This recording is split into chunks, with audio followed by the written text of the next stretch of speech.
नमस्कार, देश ऑनलाइन में आपका स्वागत है।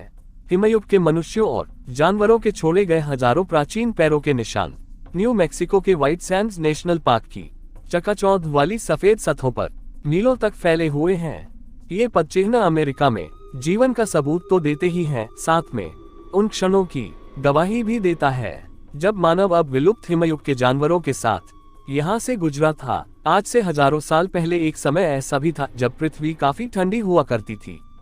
उस समय पृथ्वी के सतह पर बर्फ की मात्रा इतनी ज्यादा हुई करती थी कि वैज्ञानिकों ने उसे हिमयुग का नाम दे दिया। हिमयुग के दौरान अत्यधिक ठंडी जगहों यानी भूमध्य रेखा के आसपास के इलाकों को छोड़कर बाकी जगहों पर इंसानों का रहना आसान नहीं था, लेकिन अमेरिका के न्यू मैक्सिको राज्य में स्थित व्हाइट सैंड्स नेशनल पार्क में पाए गए प्राचीन मानव पैरों के निशान कुछ और कहानी ही बयां करते हैं।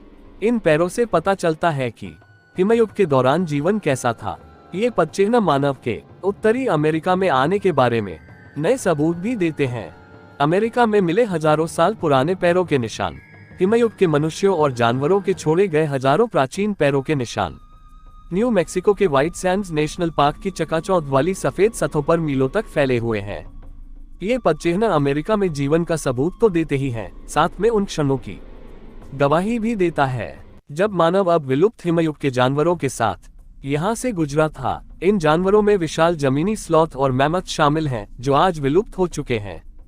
23,000 साल पहले अमेरिका में रहते थे इंसान।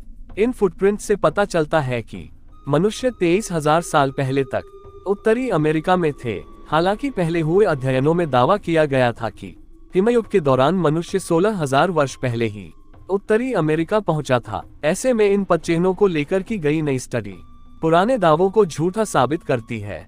टीवी पर टेलीकास्ट होने वाली इस सीरीज को Smithsonian national museum of natural history के डायरेक्टर और नोवा के 2020 डॉक्यूमेंट्री पोलर एक्सट्रीम के मेजबान कक जॉनसन ने पोस्ट किया है।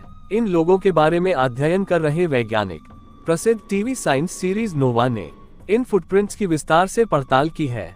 इससे पता चलता है कि पुरातत्वविदों की तुलना में उत्तरी अमेरिकी महाद्वीप पर रहने वाले लोगों की संख्या काफी ज्यादा थी। नोवा के को एग्जीक्यूटिव प्रोड्यूसर क्रिस शमिट ने कहा कि दुनिया भर में मानव निवास और प्रवास की कहानी और अधिक जटिल होती जा रही है। न्यू मैक्सिको में निष्कर्ष मानव निवास की वैज्ञानिक रूप से सत्यापित समय को गलत ठहराते हैं। इससे बहुत सारे प्रश्न उठाते हैं कि ये लोग कौन थे और वे उत्तरी अमेरिका कैसे पहुंचे। पैरों के निशानों के साथ मिले उस समय के बीज रेत की सतह के नीचे खुदाई करने पर पुरातत्वविदों ने न केवल पैरों के निशान की कई परतों की खोज की, उन्होंने लंबे समय से दबे हुए बीजों को भी उजागर किया। इस कारण उन्हें वो कच्चा माल मिला जिसकी कार्बन डेटिंग का उपयोग करके उम्र का पता लगाया गया। इससे इस फुटप्रिंट्स के बारे में भी कई महत्वपूर्ण जानकारियां हाथ लगी।